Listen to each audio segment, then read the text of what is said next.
Imagine tu payes 700$ pour aller à Coachella juste pour te faire niaiser par Justin Bieber. C'est lui qui est censé headline le festival puis a passé tout son spectacle à mettre des vieilles vidéos sur YouTube dans le grand écran. Il est venu avec son MacBook, sa tête rasée puis un rêve. Il a même mis le vieux Vine de These Nuts. Cause some came in the mail today.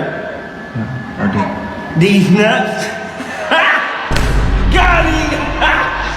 Got him! Grown ass man, by the way. Ça, c'est un grown ass man. Maintenant, je sais comment les filles elles sentent quand un gars essaie de lui montrer une vidéo sur YouTube pis c'est juste pas drôle. Est-ce que c'est de ça que j'ai l'air?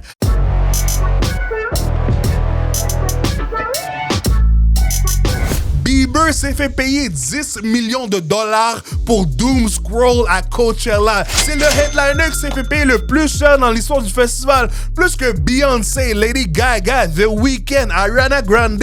Juste pour faire un live stream sur son MacBook. Rendu là, t'aurais pu demander à Lewis le Fou. No cap, Bieber c'est un troll. Comme les gars, ils essayaient de clip form. You just had to be here for this one. This is a good little clip. I don't know if you've seen it, but this is me walking into a glass door. Oh, yep, there it is again. Did not see that glass there. C'est drôle parce que Bieber il a montré toutes ses vieilles vidéos virales, à part celle-là. One less lonely nigga. Gonna be one less nigga. If I you, I'll be part of the KKK. Oh, yeah, this one. Celle-là, il l'a pas montré, hein? To be fair, il a quand même performé les chansons de ses 2 derniers albums, mais c'était pas au même standard que le monde s'attendait de Coachella. Il y a des gens qui ont dit que c'était bare minimum, que c'était lazy. Il y a des gens qui ont dit qu'il est habillé comme un crackhead de la station Baudry. Mais il faut que le monde réalise que le Justin Bieber qu'on connaissait, OK, il existe plus. Déjà, on est chanceux que les gars est encore en santé. Fait qu'on va plus le voir faire les grosses chorégraphies avec les costumes puis les décors, OK? That shit is dead. That shit is done, OK? Il a retiré tout ce qui est superficiel puis maintenant il est retourné à l'essentiel. Comme juste sa voix, la mélodie, c'est minimaliste. Il a créé un vibe plus relatable pour ses fans, comme une soirée genre karaoké, une soirée avec tes amis ou checker des vidéos sur YouTube. Puis c'était cute de voir l'évolution de Bieber avant puis Bieber maintenant. Puis c'est drôle comment que Bieber il avait low-key une meilleure voix quand il était un petit moule que maintenant. Puis moi ça me fait réaliser à quel point que les gars, on n'avait aucune raison de détester Justin Bieber autant qu'on le faisait dans le temps là. Nah, this shit means something to me. Ain't it just no turning back? When your heart's under attack, gotta give everything I have. It's my destiny. I will never say never. Whenever you knock me down, I will not stay on the ground. Pick it up, pick it up, pick it up, pick it up. Never say never. Mais en même temps, tu vois un peu le double standard quand un artiste c'est un gars versus quand un artiste c'est une fille. Parce que quand c'est une fille, les gens s'attendent au plus gros spectacle ever là. On veut voir comme des bails de Cirque du Soleil. Mais quand t'es un gars, bro, give us nothing.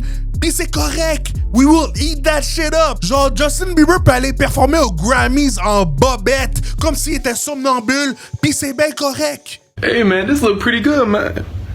Where your clothes at? Personnellement, le plus intéressant, c'est de voir comment il a utilisé la culture du web dans son set. Il prenait même des demandes spéciales dans le live chat. Some songs you guys want me to play up in this chat. But I'm thinking... Il y a une théorie qui dit comme quoi que Justin Bieber peut même plus utiliser sa propre musique dans ses spectacles depuis qu'il a vendu son catalogue, donc il doit utiliser sa musique sur YouTube avant de la performer en live. Personnellement, moi, je crois pas. Personnellement, je pense que les gars, vous êtes tous en train de cope, OK? Vous êtes delusional. Les gars voulaient juste mettre de la musique sur YouTube. That's it. Puis en passant, Justin Bieber, c'est comme la plus grande célébrité qui s'est fait découvrir avec YouTube.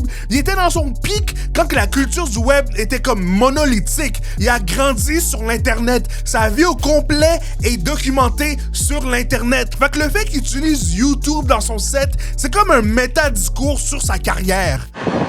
Whoa, that's a full rainbow. All the way. Double rainbow. Oh my god. Je pense que le seul problème, c'est le choix de mime qu'il a utilisé dans son set. Genre, on est en 2026, OK? Il y a plus personne qui trouve que Double Rainbow ou These Nuts, c'est drôle, OK? Si au moins t'avais utilisé des mimes comme de Homelander ou de Charlie Kirk, je pense que le monde aurait plus respecté. Mais ça reste que Justin Bieber, back in the days, Le gars, il avait du aura. Je sais, on était tous des haters, ok? Mais ça reste qu'il y a comme un catalogue rempli de bangers. Enfin, je peux comprendre pourquoi le monde était déçu, ok? Il y a même du monde qui sont partis en plein milieu de son set. Je pense que le monde s'attendait à comme une compilation de ses plus gros hits, genre comme le Eras Tour de Taylor Swift. Genre quand tu headline Coachella, le monde s'attend à comme genre une performance genre qui rivalise la mi-temps du Super Bowl. Genre si c'était à n'importe quel autre festival, ça aurait été chill. Genre si Justin Bieber aurait fait la même performance genre au FME, le Festival de la musique émergente à Rouyn-Noranda en Abitibi-Témiscamingue, ça aurait été chill. Mais à Coachella, step your game up! Genre, on s'entend qu'il y a du monde qui paye des milliers de dollars pour aller là-bas. Il y a du monde qui vont camper dans le désert comme des clochards. Il y a même du monde qui vont faire la file pendant des heures pour aller chier dans des bécosses. Anyways, je trouve pas que son set était si pire que ça. Je trouve que le monde exagère un tout petit peu. Genre, il y a du monde qui a vraiment crash out à cause de Justin Bieber. Mais vous, qu'est-ce que vous en pensez? Est-ce que vous trouvez que c'était underrated? Ou est-ce que vous trouvez que Justin Bieber a juste scam ses fans? Est-ce que vous trouvez que ça valait 10 millions de dollars? Je sais que j'ai pas l'habitude de faire ce genre de petites vidéos courtes là sur la culture pop, mais je pense peut-être en faire plus souvent. Mais c'est quoi le genre de sujet dont vous voulez que je parle dans mes vidéos?